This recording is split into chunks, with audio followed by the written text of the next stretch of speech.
Hey guys, today I'm going to be reviewing the Fantastique deck of playing cards by Dan and Dave Buck. So let's take a look at the box. Alright, if we look at the box, we can see that there is a whole lot of artwork going on here.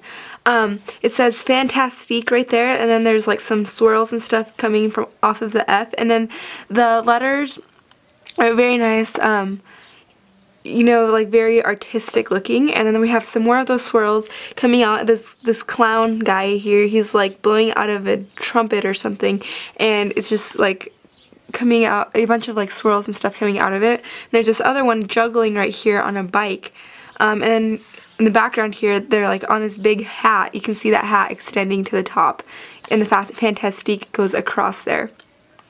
And at the bottom it says playing cards. On this side, it says illustrated by Steve Dorosheva, and then on this side, it says the D&D Playing Card Company.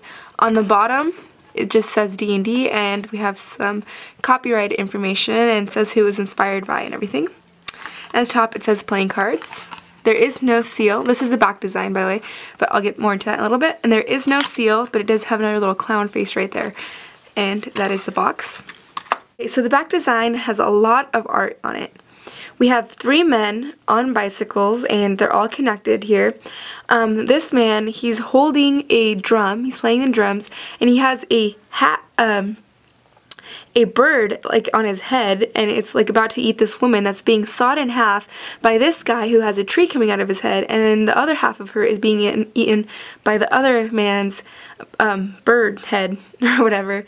And they're all riding bicycles. This one's playing the drums, this one's playing the cymbals, and then there's like wheels up here for the eyes on the birds that are also connected, and then there's wheels right here that where the woman is, that are also, all these wheels are connected. And then we have like a checkered background. And of course, it's the same thing on this side.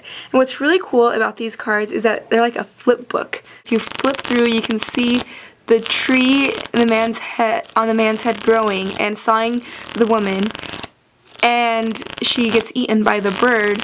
And then all the while, the guys are playing their drums and riding the bikes, as you can see there, which looks really, really nice. So that is the back design. You get a blank card and another blank card. And these are the jokers. This first joker is very magic looking and really cool. So we have a guy with a hat with a bird's head. He's wearing a hat, and at the hat we have a hand that has like 5 little balls in between each finger, and then out of the hat there is like a clown's head, but his legs are on his head and his hands are on his feet. And then we have like more of those wheels that we saw in the back on top of the hat, and another face there. And then he's wearing like a cape with a lot of like cool designs on it, and then he's holding like a staff, and then on the other hand he's holding a bird with a cage. And yeah, so it looks really cool.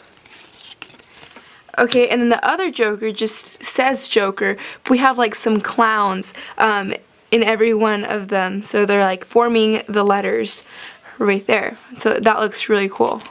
Okay, this is the Ace of Spades. Again, very, very mystic and artistic. That rhymes. We have some more of those swirls that we've been seeing coming out from the sides of the Ace of Spades, and then there's like a flower type thing right there, if you can see that. And then there's a man here. He has like this very big turban like thing on his head with a feather, and then it looks like he's playing a board game. Sorry, that's out of focus. There we go. It looks like he's playing a board game. And we have a crown right there. There's like a bunch of things going inside of his little box here. And yeah, so this is all inside of the spade. And then again it says the D&D Playing Card Company. Now the court cards are pretty standard except for the color. They have like some silver, like it's very metallic looking, like right here. And all of those cards have a lot of that silver color in there. They're just black and white and silver, but it looks really cool with that metallic color. And you can see it even more in the red cards. Those are the black cards. These are what are normally red cards. They're silver right here. And you can see a lot of that silver color. I don't know if you can see the reflection in the camera. And but other than that, besides the color, they're pretty standard. I mean, there's some subtle differences, like right here the queen is holding a flower, things like that. So the black cards are just normal black cards, and then the rest of them are, I mean, the red cards are actually silver, and again they have that like metallic looking color, which looks really nice. The only problem I have with that metallic color is if you were to fan the cards, it's a little bit more difficult to distinguish the difference between the blacks and the silver ones. You know, when it's red, you can really tell the contrast in the colors, whereas these, it's really a little bit more difficult, but it's not that bad.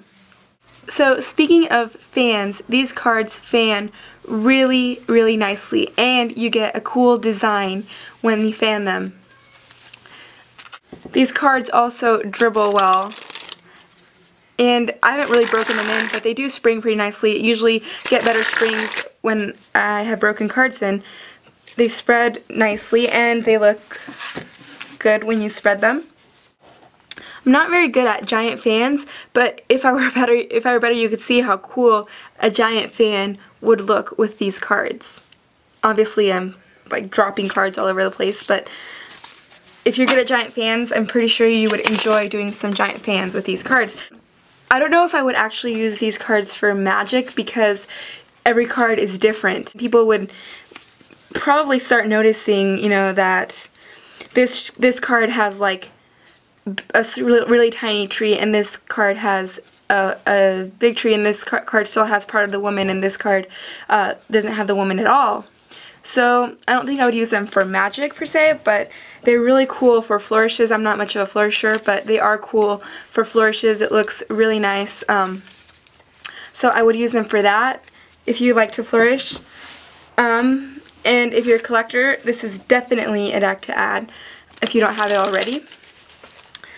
So yeah, these are great cards, and I would definitely recommend that you get these. Thank you guys so much for watching. Go ahead and leave a comment, subscribe, all that. Thank you guys a lot. Bye.